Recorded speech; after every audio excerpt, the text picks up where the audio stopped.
ॐ निरञ्जनम्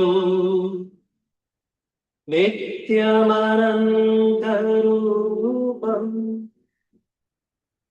भक्तानुकम्पाधृतविग्रहं वै ईशावतारम् परमेशमीड्यम्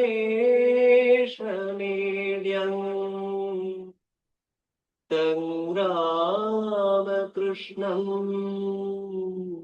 शिरसा नमामः।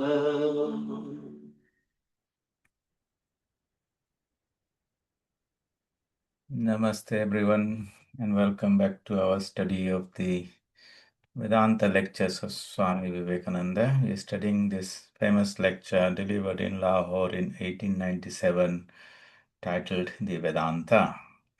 And we have gone over the last 5 or 6 weeks, various aspects of the Vedanta philosophy, but now we're coming to a very interesting, the actual crux, the basic doctrines of the Atman and Maya. And so today we will continue from where we left, but we will do a little bit of revision here on the subject of Maya, space, time, and causation. We hope you had time to reflect on this. And if you have questions to ask, anything to discuss, please feel free. Okay, yeah, this is nice and big.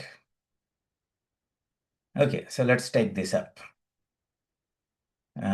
So coming to the moral aspect, well, Swamiji said sometimes people say that, oh, this Advaita is too high, or people don't understand and misapply. For example, one common misapplication would be, well, there's only one reality, everything is Maya, everything is false. So if you do something wrong, that also is false. That type of, or the Atman does not die. So if he hurt somebody or kill somebody, that means the person did not die. That would be a misapplication of the understanding of the Vedanta concepts. So people say, well, we should not preach Vedanta or what you call Advaita. But Swamiji says, no. The society is stronger if if we teach that properly. Anyway, coming to the moral aspect, there is one thing between the metaphysical and the moral aspect of Advaitism. It is a theory of Maya. Every one of these points in the Advaita system requires years to understand and months to explain. Therefore, you'll excuse me if I just touch on them in person. This theory of Maya has been the most difficult thing to understand in all ages because it is not, we are inside Maya, and to understand something by inside it, it is difficult. It's only when you become outside and it becomes an object of study, then you're a witness, you're an observer or something, then the mind is able to grasp things. Let me tell you in a few words that it's surely not a theory. It is a combination of three ideas: Desha, Kala, Nimitta, space, time, and causation. So it's not a theory. Actually, they had the experience. As the mind ascended to different higher planes of consciousness, the experience of themselves in the world around it accordingly changed. So normally, when we are at our everyday level of consciousness, I experience myself as a body. I function through the senses. I see everybody as bodies and plants and things. I see the names and forms. When we go to sleep, our senses cease functioning, our experience of the world of myself also changes. And we shuttle between those two states or dream state and our mind. This is our everyday experience. The sages, through proper training, say that this mind can be lifted to even a higher plane. And in there, this whole world of names and forms will totally disappear in our experience. Remember, what we see is an experience. It's how it appears to me. We cannot say what is out there. All we have is different types of experiences. We say that they are an objective reality, but no. That's why Swamiji says the external world out there is an X, unknown and unknowable. On that, we superimpose our mind, depending on the frequency our mind is tuned to. That X plus the mind is our experience. Another person's mind changes to a different frequency or has a different perspective, their experience is different. So the external world is unknown and unknowable. All that it feeds into us is a, a stream of energies, light, sound, heat, etc., taken in through the senses, presented into our mind space.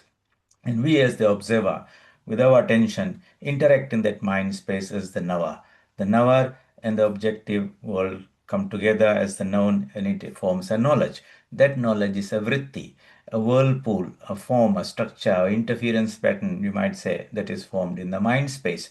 And we give a label to that and that form or that particular knowledge, and we store that, and that is what we call our knowing things. We build all the data in there, and that is how our knowledge increases from childhood through our education system and through our experiences. And we can also store them digitally, and now we can put it on a computer that can store a huge amount of information from so many people, and therefore and process it at excessively high speeds, and that's your AI. That's a realm. It all works in this time, space, and causation. The word, the concept that comes close to Maya from our science is the word relativity.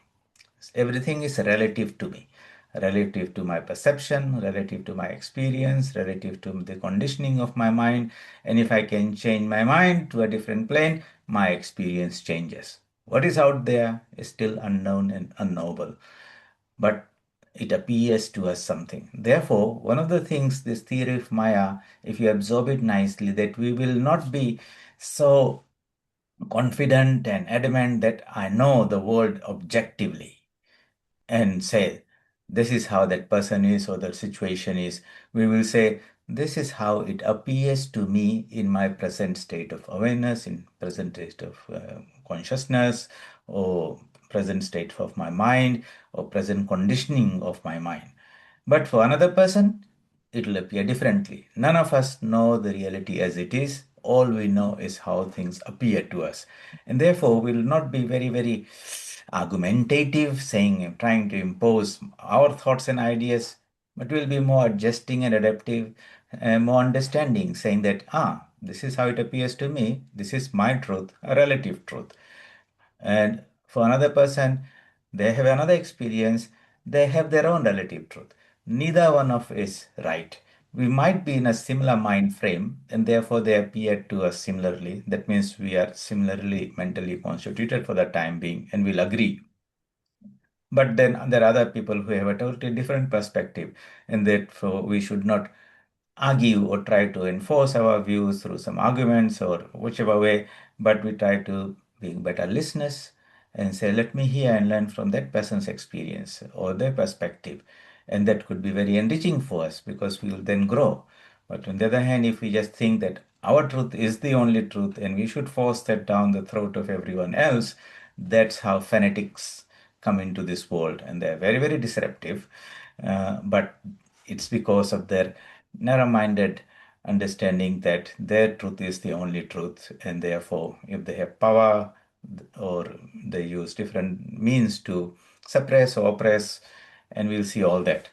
That is the realm of ignorance, avidya. Anyway, the whole thing comes from this concept of space, time, and causation, desh, kal, and nimitta, as scientifically as possible. So, some time back, I read a book. The title was What is Time? I think the author is an Australian scientist called Paul Davies from Melbourne University, somebody.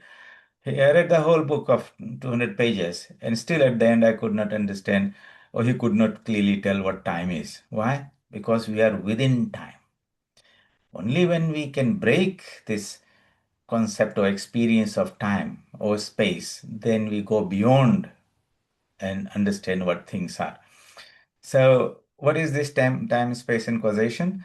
A good analogy would be that just like a stream of white light, a beam of white light falling at an angle on a triangular prism, when it comes out on the other side, disperses and spreads out into a spectrum of colors. of so many frequencies. Each color has got its own frequency. Likewise, pure consciousness, which is equivalent to the stream of white light, in which are all colors contained. That means in this pure consciousness, all names and forms and all creation is contained, yet they are unmanifest. That's the difference. Time, space, and causation is like the triangle. And what does it do? It makes the unmanifest manifest. It makes the formless appear as forms, and that which is nameless appear as names. And that is, and we are on the other side of the prism where this whole world has been differentiated, or the whole consciousness seems to be differentiated. Remember, it is not, it's only an appearance. It's not how it, and the Maya only creates a sense of appearance, not that it has really happened. To get this idea across, in Vedanta, they use this analogy of the snake and the rope.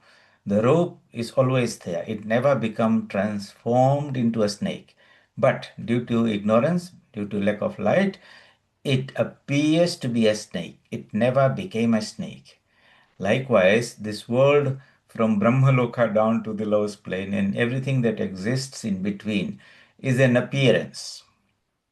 And we are in one of those frequencies, one of those colors, and the world appears, or the reality appears to us depending where we are. On the wall where the light falls, if there are five ends scrolling up and down and they're in different zones, they will all say that my color is this, and they could be all different. Yet they have got limited perceptions. They don't have the full perception. The other examples that are given in the scriptures is how some people went and saw an animal under a tree, on a tree, and came back and reported that there was a strange creature. It was blue. Another one says it was yellow. Someone says green. Somebody says red. And they all began to argue. And they went down together and found that there was somebody sitting under the tree and said, "Hey, we all came and saw this animal, and these guys are saying that this animal is of different color." The person who was there, he says, "I know what you're talking about. That animal is called a chameleon, and sometimes it's blue, sometimes green, yellow, and red, and sometimes it is colorless." So the person sitting under the tree had all the different experiences, but he understood that the one was appearing as many. The one was appearing as many. That will be the subject of our next lecture, one existence appearing as many. Very interesting. And so then, so each one was right, but wasn't totally right, in the sense didn't have the full picture. Or blind people went and touched an elephant, and somebody touched the leg and it says like a coconut trunk. Another one touched the ears and say, "Hey, this is like a big fan, the winnowing fan or some piece of paper or something." Somebody touched the belly and said, "This is like a huge pumpkin." But they were all touching the same animal, but different parts of it, and each one was conveying the truth, but not the full truth, partial truth, and they can argue over that. Likewise, we all have our own different experiences when we are in this relative world, and that what makes the unmanifest manifest, what makes the nameless appear with names, the formless appear with forms, that mystery in the Vedanta is what Maya is all about. Maya is a statement of fact. It's not a theory. It's a statement of fact of what we experience depends on at what plane our mind is. Let me repeat that. What we experience depends at what frequency, what plane our mind is. If we can shift our minds to a higher plane, the world becomes transformed. If we bring it down, it becomes naraka, it goes to swarga, and there's something that exists beyond all these names and forms. And we are that pure consciousness from that zone, which is full of bliss, full of purity, beauty, goodness, freedom. That is our true nature. This human experience is a limitation, a very small, insignificant limitation of that infinite being, a wave of that ocean. Okay, so these three ideas, Desh, Kala, Nimitta, space, time, and causation. And this time and space and cause have been further reduced into Nama and Rupa, name and form. So when the mind tries to grasp things, you will see it will take the support of these two forms. For example, I look at see an animal. The form of that animal impinges into my retina, or Right. the light falling on the animal, bounces back onto into my eyes, and it's focused on the retina, is penned into some electrical current. It is taken into the mind space, and uh, in there it presents a picture. Okay, that is the form. Child asks the mother, "What is that?" The mother says, "That animal is called a cow." That definition, that label is called the name. All right. And the child says, I'll file this away. And the next day, if that same animal comes and somebody asks the child, what is that animal? Well, what does he do? The new form that is appearing in his mind space is now meshed into something that's pre-existing, which was saved into the database of memory yesterday. And when it finds a match, then he says the penny has dropped, and he fetches out from the database the corresponding name, and he says, that is the cow. And I know it. So what do we know? What we all is not just some label that is there. And all our knowledge, all our education is so many definitions and labels that have been put together, and we link them together through some association. So they're nouns, and their verbs and their adjectives and their adverbs and prepositions, and all those things are just how these ideas are linked together in a knowledge system, a language system.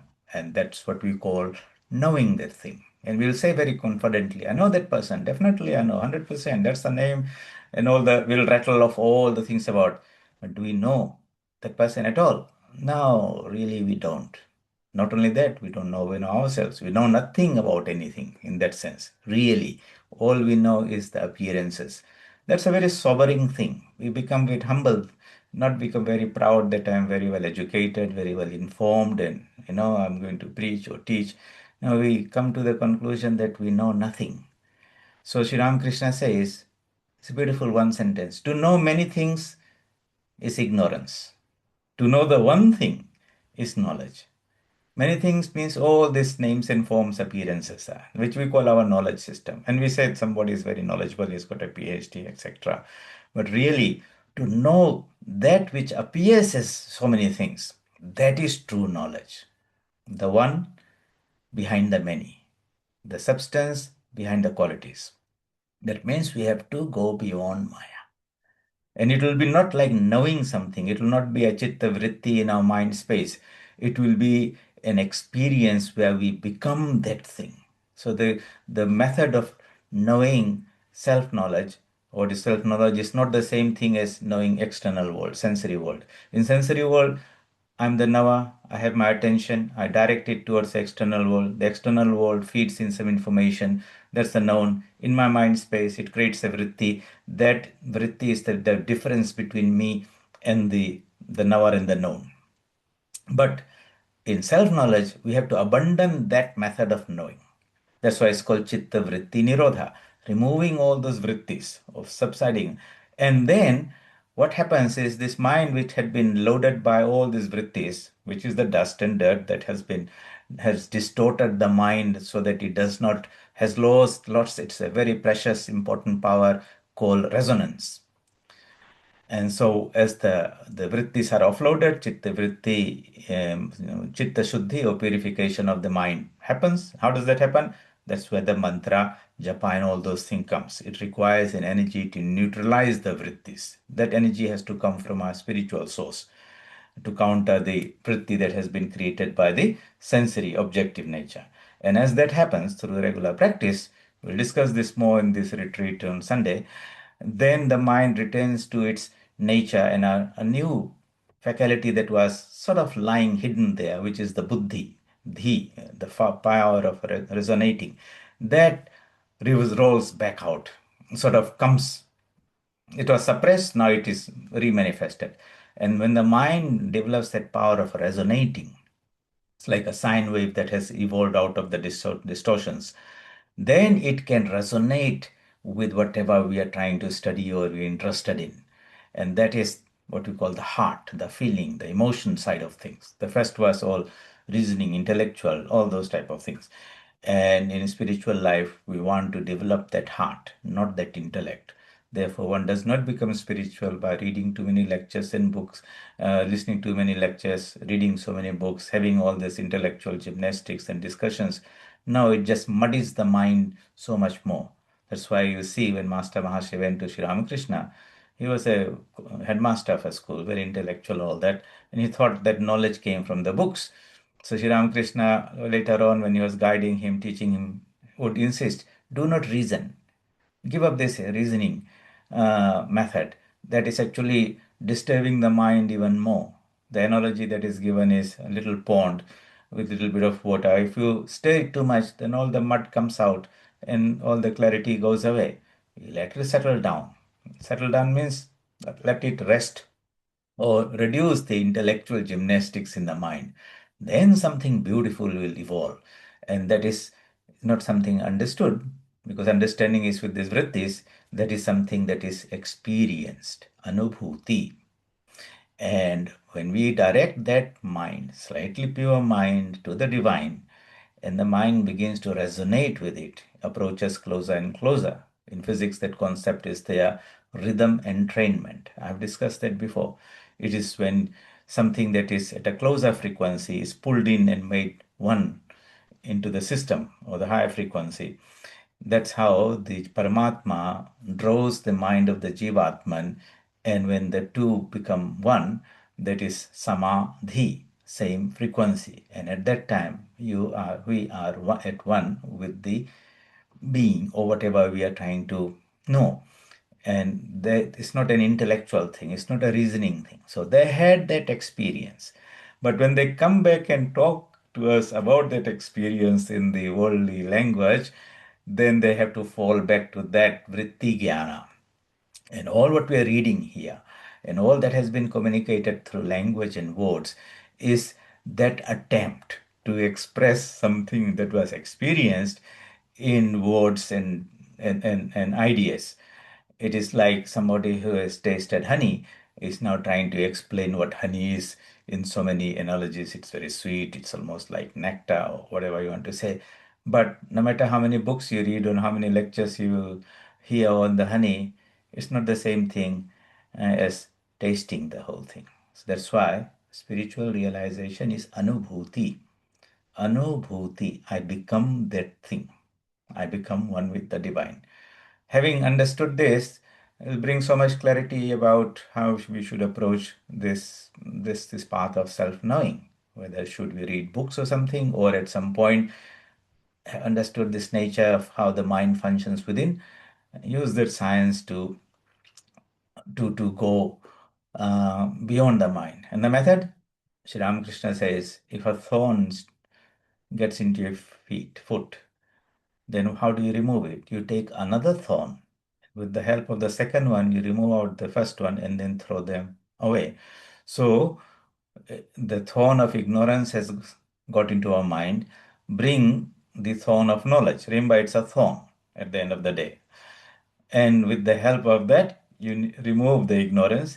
But at the end of the day, both knowledge and ignorance have to be discarded, just like the two thorns have to be discarded for that experience to happen. Beautiful, simple way to tell about what is the spiritual journey, how it goes. So, this Maya is what makes a difference between you and me, between all animals, man, between gods and men. In fact, it is this Maya that causes the Atman to be caught as it were. This is the thing, as it were. The rope never became the snake. It appears to be, as it were.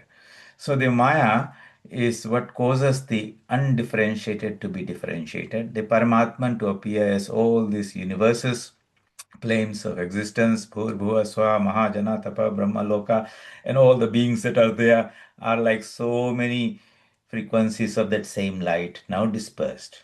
This dispersed state is called Shakti, where things appear, creation, remain for a while, sthiti, and then resolves back into the source where it come. Is called not destruction but resolution in involution, so to say. And so this Maya causes the Atman, as it were, in so many millions of beings, and these are distinguishable only through name and form. So when it has become dispersed, each one has got its own name and its own form. Each one has got its own frequency, its own color. If you leave it alone, let name and form go, all this variety vanishes forever, and you are what you really are. What is that? We always were and are that infinite Atman, here and now. Just like the rope was a rope, is a rope, will be a rope. It appeared as a snake. That appearance is due to ignorance. Right now, each and every one is the Atman. Not that we will become the Atman. It's just that Atman knowledge, self-knowledge has been covered or been superimposed. The Vedanta language is adhyaropa, superimposed. Like the snake was superimposed on the rope, the idea of the body, that I'm the body, I'm the mind, I'm the ego, I'm the individuality is a superimposition on the Atman, on the substratum. When that superimposition is removed, then we are what we are, ever blissful Atman all the time, here and now, Akhand Satchidananda. How does that, how did we lose that our footing in our self-knowledge and have become limited as this limited human beings? What caused it? Who caused it? All those are the questions difficult to answer from within Maya. But when you go on the other side, you can see how, if you go on the other side of the prism and you say, here's the prism, there was a white light, and this prism actually created this whole beautiful colors there. You can go and play with those other colors. Maybe it's not much fun sitting in that white light. It's not much. That's why the Vedas say, the Supreme Being said, Eko aham bahushyama. I'm one, let me become many. Not really, but apparently. I'm the ocean. When I become the waves, that doesn't mean all the ocean has disappeared. No, these forms appear on the surface, a small part of it, not much of it. Majority of it still remains in its own ocean nature. And so this is called Maya. I might mention here, from the Vedanta perspective, when you say, okay, so this power of Maya, whose is this Maya? Who is this? Did somebody create it? This is the power? Yes, this Maya is a power of the divine, of the Supreme Being, who uses this Maya power of his own power to become many and play with himself. And so he becomes animals, plants, humans, gods and goddesses. He dwells in each one of them. And he, just like we clap our hands, I'm the same being, these are the two hands, I'm clapping and enjoying myself. But the hands might think we are two fighting each other and one is beating me, type of thing. That would be the ignorance when they do not know the one behind the many, behind the two hands. So this Maya is actually a power of the divine. That's why Sri Krishna, as an incarnation, comes and says, Devi Hiesha Gunamai Mama Maya Duratya. This Maya is of divine nature. It's made of three gunas, Sattva, Rajas, and it's Duratya means very difficult to go. That means if you're a little length on this one of the color streams, it's difficult to jump on the other side of the prism and see the white light that is there, pure consciousness. But Mameva prapadyante maya mesham tarantite. Those who take refuge in me, who pray to me, who seek me, I, out of my grace, take them on the other side beyond Maya and reveal to them my true nature. In the Upanishads, it says, Yameva esha vrinate tena labhya. Those who seek the divine being, by them this divine being to them the divine being is realized or revealed. But if you are happy with all this beautiful world, colors, and all these planes of existence and various forms and things that are around, which we call I and mind, starting with our own body, mind, and our relatives, friends, and our house, cars, and names, and reputations, and positions, and money, and oh, so many are there. This I and mind pertaining to this individual and all these relations in that surround us, that is called actually the power of the Maya. It deludes us. We build our identity, our biodata, and a CV, and we celebrate that. Not only we celebrate it, even when we go into the coffin, those who go to the obituary, they also celebrate us in the. But the truth is, we are something beyond this. So when we take refuge in the Supreme Being, Mameva prapadyante maya mesham taranti te. I take them beyond the Maya, my relative, because it's my power. The question would be then, one question is, if this Maya can delude us, does it not delude the divine himself? Because it's also has got that, seems to be such an overpowering Maya. Sri Krishna says, no, it does not. And he gives the example. Sri Ramakrishna says, no, it does not. He gives the example, just like poison is in a snake, in its head, in its fangs. If it injects that poison into somebody else, that person will die. But even though that poison is within the snake, it does not kill it. Likewise, Maya deludes others, but it does not self delude the owner, the master of the Maya. He is beyond Maya and he can easily pull anyone out beyond this Maya. And he does that. And that's the manifestation of divine grace in the form of avatara, incarnation, where he comes and and he favors them, helps them to go beyond that. So this is Maya. All right, as a bit of a revision from last time, let's take it further. From realism to unity, God is all formed and beyond, inside and outside. So it is again no theory but a statement of facts, things as they are. When the realist states that this table exists, what he means is that this table has an independent existence of its own, that it does not depend on the existence of anything else in the universe. And if this whole universe be destroyed and annihilated, this table will remain just as it now because it has got an independent existence. That's what realism says. So it's a philosophy in Western philosophy called realism, which says this world is real, everything is there, it's objective. Whether I'm seeing or not seeing, the world is there, not there, it is there. It hasn't got a proper independent existence. So it's an objective thing. We can all study it because it is there, it exists. A little thought will show that it cannot be so. Everything here in this sense world is dependent and interdependent, relative and correlative. The existence of one depending on the other.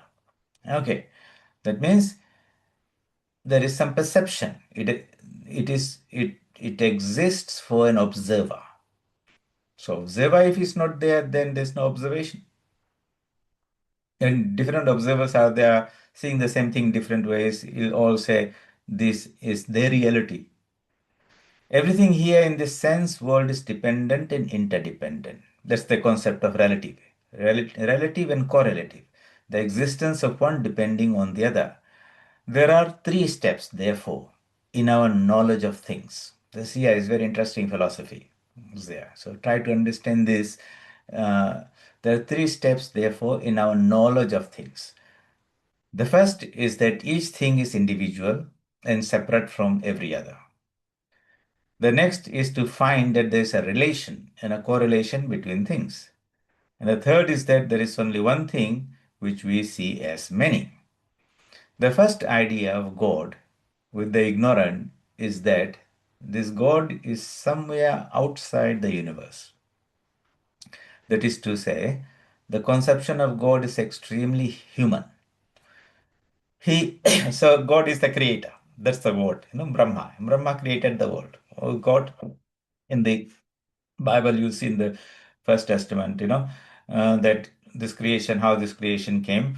God created this world and all living beings, including Adam and Eve and all that. And then he just programmed it and then he stepped out of it and the whole show is running on its own type of thing. He's an extra cosmic God, they call it. He's outside. He's like the watchmaker who has created the clock and he has wound it up and the clock is ticking, talking on its own. He is just outside the thing. That is the conception of God as a creator, outside his creation. He does just what a man does, only on a bigger and high scale.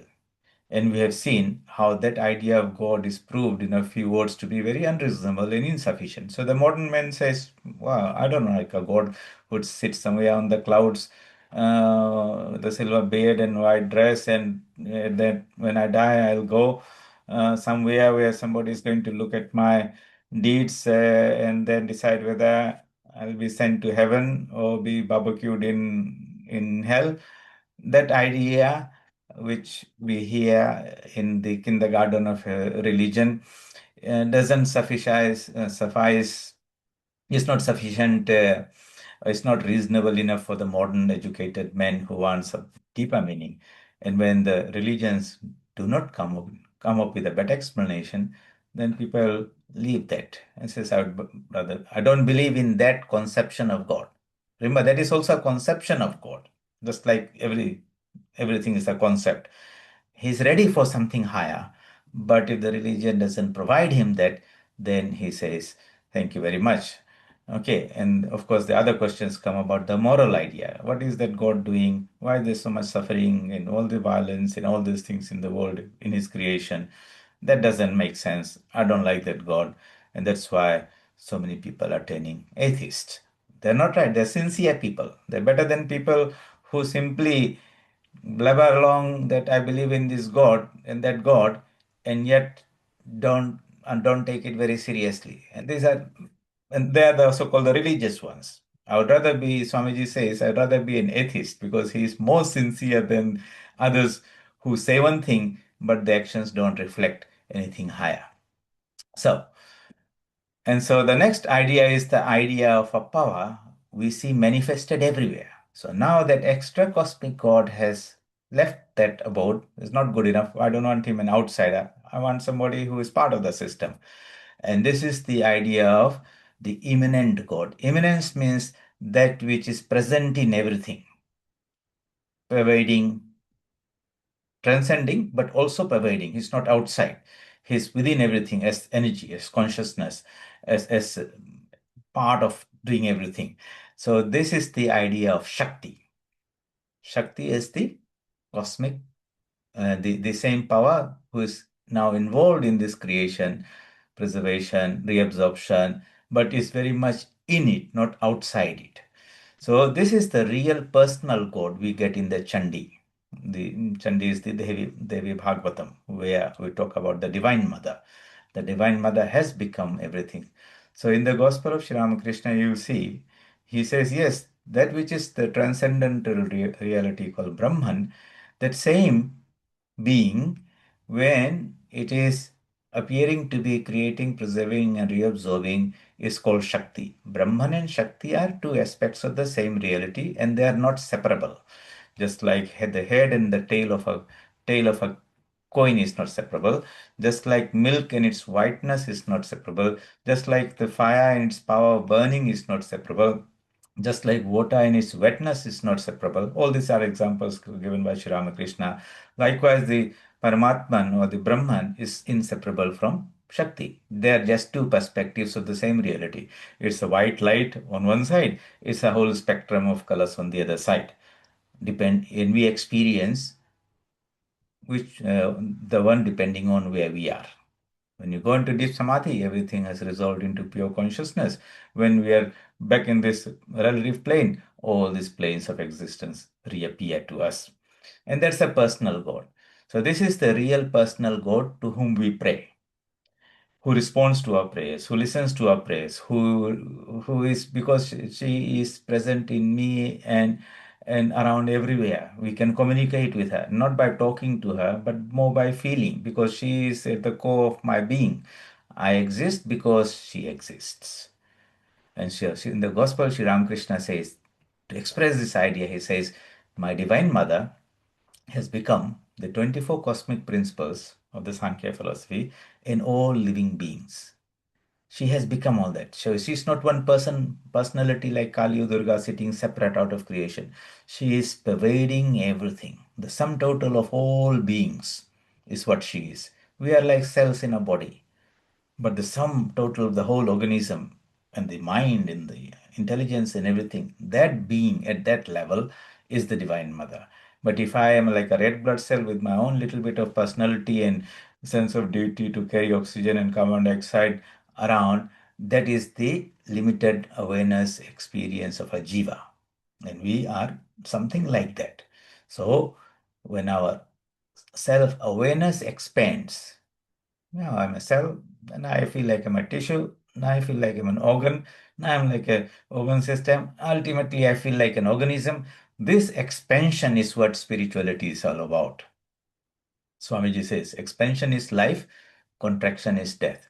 The more we enter into that little cocoon of our own eye and mind, the more we cut ourselves off from the greater reality that we are. The more we are identified with a single wave and associate a few waves around me as my family, and this is me and mine, the more we are detached from the total reality of the ocean and all the waves that I am, that is my reality. So giving up this microcosm, this limitation, this all this anything that limits us, and trying to embrace the infinite, that is what renunciation is. It is not leaving your family and country and going and becoming a monk or something like that. It is giving up of this ignorance, the sense of I and mine pertaining to one's own self or any limitation, and embracing the whole universe as your own, at least intellectually, and then making a effort to manifest that in your ideas and actions there. Otherwise, it's all very nice to say, I'm the ocean, very nice, but we behave like the wave. That means we are still selfish. We are still identified with our own limitations. We don't want to give that up. And therefore, what is God? Swami Vivekananda gives a beautiful example. Unselfishness is God. The more unselfish we become, the more we are ready to give up this limitation of the mind, the self, and embrace the ocean, the closer we approach that reality. That universal being manifested in all these forms, penetrating in everything, the sum total of all the waves on top of the ocean, plus the ocean behind it, that is the being we call the Divine Mother, and she is worshipped as Kali and Durga and Lakshmi and Saraswati as the feminine creative principle. That's why in Hinduism we understand this idea that and approach God as the Divine Mother because she is that feminine creative power that is there. In all feminine forms that are around us, that are women, we see them as special manifestations of that same Divine Mother.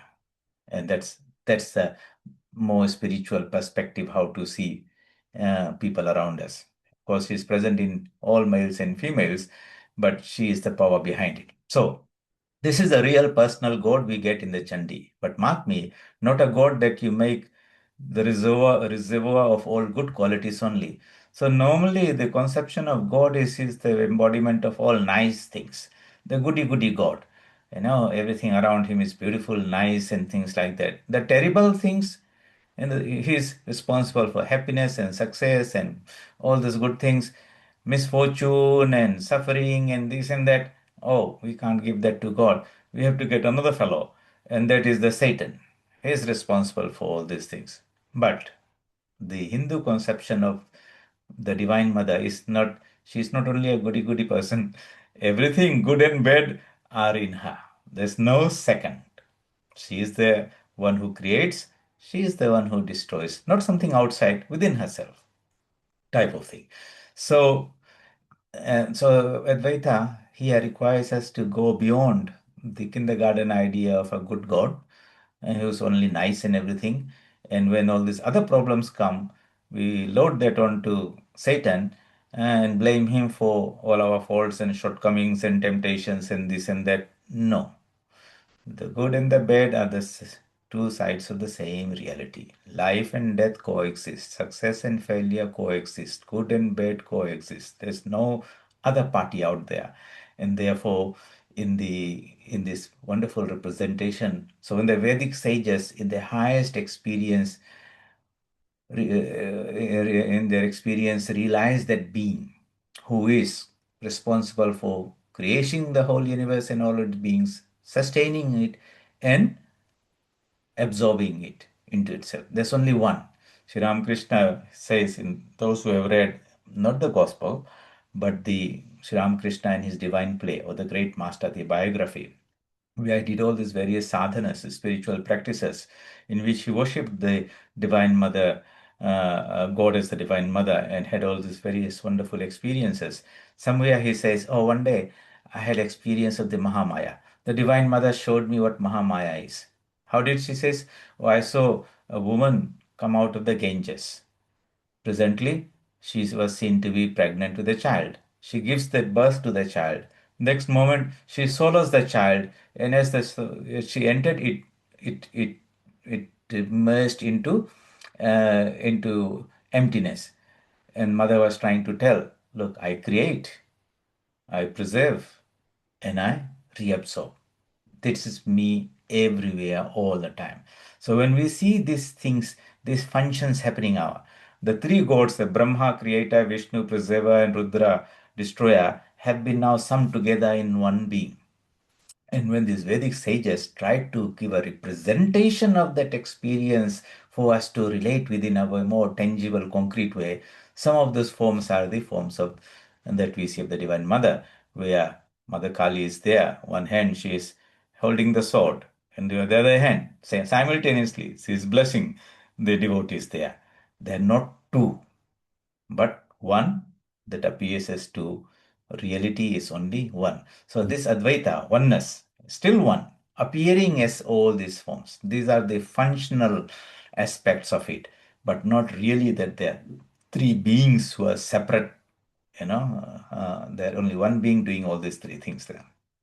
So, so what do I say? You cannot have two gods, God and Satan. You must have only one and dare to call him good and bad.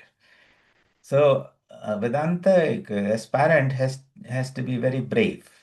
It requires a strong mind to embrace both sides together and saying in good and bad, in everywhere there is one being, one entity behind everything. Mostly many people cannot go beyond this duality. And so and of course we are able to explain the good, but we can't explain the bad. And that's where conflicts come.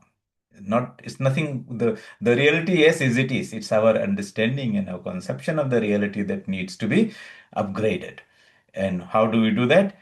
We have to expand that. It's a very natural process. We find that some explanation is not good enough, so we expand that. In mathematics, for example, in the olden days, maybe when men started counting, his counting started with one.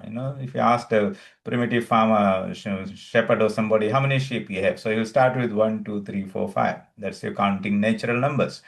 And then if you look at that, somebody said, okay, if you take 10 sheep out of a paddock, where 10 sheep were there, how many are left? He doesn't have, he can't say anything because the concept of zero was not there. So he introduced what is called zero. So now we have the natural numbers plus zero called the whole numbers. And then somebody says, okay, if you gave me $10 or something like that, and how do I say, and I take 20 from you, how many do you have? Of course, he doesn't have the concept of negative numbers, negative integers. So he introduces that, and you've got the integer system, then your fraction system, then your rational numbers, and irrational numbers, and real numbers, and complex numbers. All these number systems kept on adding something, expanding, because something it was found to be insufficient. So the response was, let us expand our number system to accommodate all the situations. A similar approach has to be made in the spiritual realm. So when we find that the current theory of philosophy, whatever we have, is insufficient for us, then we should not throw that away and say, hey, this is all wrong. No, we should say, my understanding is limited. I'm still counting with whole numbers or natural numbers. Let me go to the integers. So let me go to real numbers. Let me go to complex numbers. Maybe something else is necessary there. And this expansion of understanding and consciousness is what is called the evolution in the spiritual life. Okay, so here we come to the immanent God. Here, have only one and take the logical consequences. We read in the Chandi, we salute thee, O Divine Mother, who lives in every being as peace. Ya Devi Sarva Bhuteshu Shanti Rupena Samsthita Namastasai Namastasai Namastasai Namo Nama. We salute thee, O Mother, who lives in all beings as purity, as beauty, as goodness. All qualities are there. And so this is beautiful stotra. And when we have this Durga Puja, then we chant that. But we are trying to say that being is the repository of all qualities and beyond. These qualities are how my mind grasps it. My mind can grasp only limited aspect of it. She is beyond all that. At some point, the sage or the person who's composing this, he will say, and you are beyond that, O mother, limitless, you are infinite. I can not grasp you with words and ideas. Therefore, you please be gracious and reveal to me as you really are. I'm not going to define you anymore. I'm not going to use this mind, which is a tool. That mind is it requires a definition to a boundary. If it doesn't find the two boundary, it fails to grasp an idea. So that is a limitation of the mind. And mother is infinite. How can the infinite be grasped by in a finite with a finite tool, with an idea? Yes. So he abandons that mind, the vritti jnana method of it, and says there has to be another way of knowing. And what is that? That is the nivritti method of knowing it, where we let recover that quality within us, which is where I can become one with something which I'm studying or I'm interested in. And it's like you become one with that drop of honey that sits on your tongue now. And then you experience that, which is totally different from all the lectures about honey. So this is the method, anubhuti, experience. God cannot be known, but can be experienced. Now, Atman cannot be known, but it can be experienced. And it's happening all the time. It's just that we probably, because we are educated in a Western way, we think that we will know God as an object. That means the Atman within is our subjective self. It cannot be objectified. If it's objectified, it will not be subjective anymore. So I should experience it as in a subjective way. So here, this is the stotra that is there. Oh, Mother, you who lives in all beings as beauty in peace and everything. At the same time, we must take the whole consequences of calling him as all formed. Okay. All formuleness is present in all the forms. It's not the form, but the substance that appears as the forms. Like in the ocean, there's so many waves. The forms, the waves are the forms, but the substance inside all of them is the water.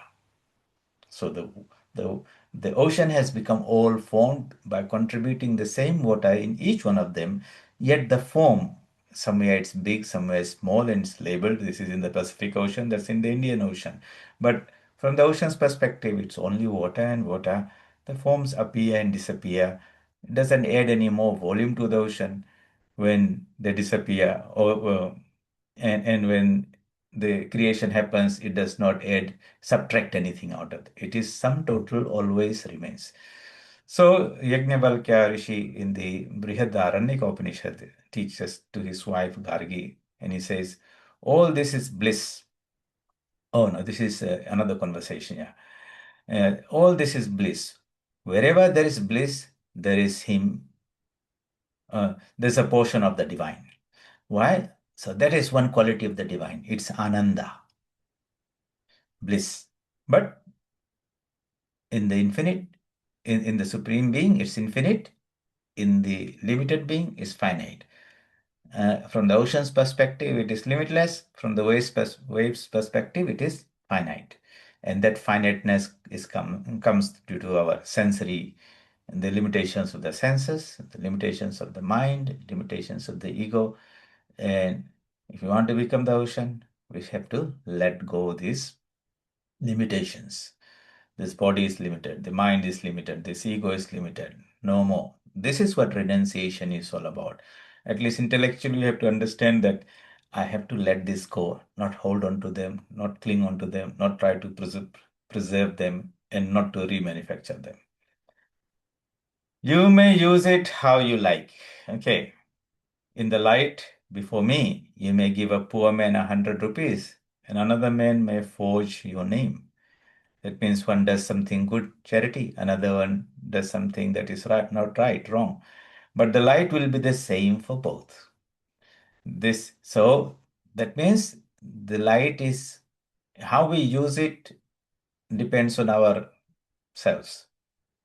It's not the fault of the light that it is good or bad when somebody is trying doing something good or something bad. So the Atman that is within us, as pure consciousness, shining through the intellect, shining through the mind, through the senses, through the bodies, engaged in various activities.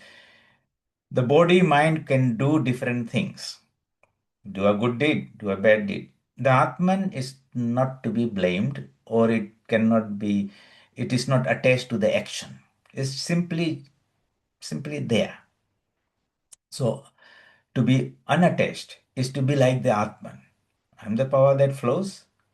Whatever happens out there cannot be attributed to me. It does not take any credit when a good thing is done. It doesn't take any discredit any bad thing is done. It is there. In its presence, everything happens. That is the nature of the Atman, and that is what we really are.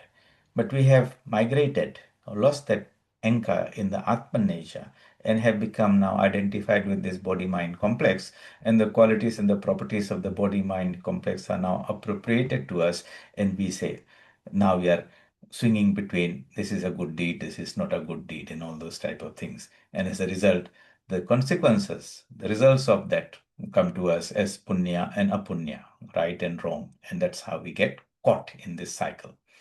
So this is the second stage. And the third is that God is neither outside nature nor inside nature. But God and nature and soul and the universe are all convertible terms. This is why coming down to Advaita, not two. Advaita means two or many. Uh, Not many, not two, is one that appears as all these things. And these are only appearances. It's called the physical world when we are at this lower frequency. It's called the mental world of ideas and thoughts and all those things, and the mind is at slightly at high level. And when the mind merges into its cause, there is no world, no experience. All is, was, and will be that pure consciousness all the time. That experience of merging oneself in that ocean where I feel I am that infinite being is called Aham Brahmasmi. I am that infinite being. The word Brahman means that which is limitless, vast, infinite. And that is there or here within us, here and now. That's the idea, important idea.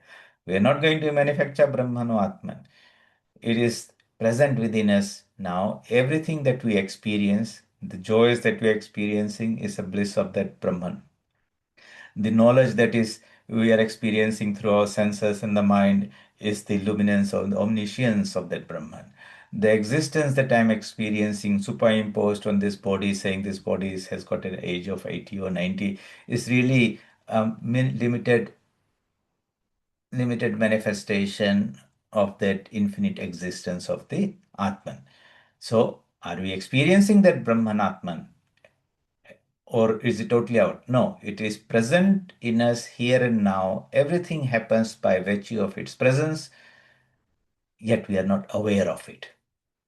And so Vedanta means having that insight with the help of the scriptures and reasoning and thinking, and then through sadhana to know that there's some infinite power. I am that infinite being.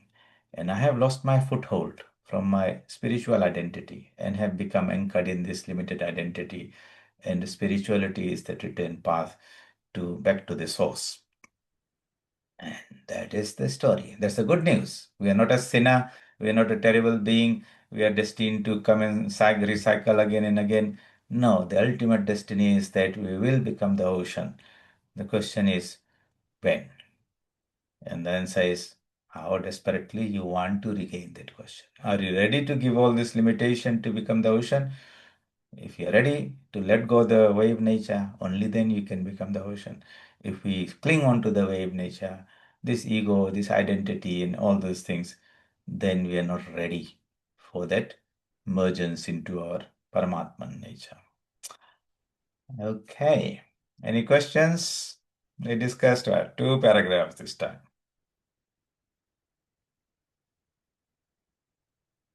I hope it is making sense. This is the Vedanta, the beauty of this.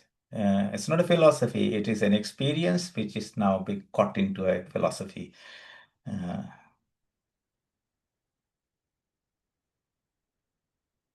all good? Enough? Good to stop here? Yes, Swamiji. Yes, Swamiji. All right. So I'll put this there. See, I know I might have repeated this from previous, but these are ideas that need to be hammered in again and again. And you have to read this sentence by sentence and reflect on that. Shravan, Manan, Nididhyasan. Shravan, Manan, Nididhyasan. If we keep on doing these things, then every time we do this, we are loading into our mind new samskaras, new knowledge forms. This is bringing the second thorn by which we will remove the first thorn, so to say. And that will require, that is sadhana. That is, you have to do this not on a Thursday evening with me, but an undercurrent of your thought process. So when you go out around the world, seeing all these names and forms, that's what your senses are showing.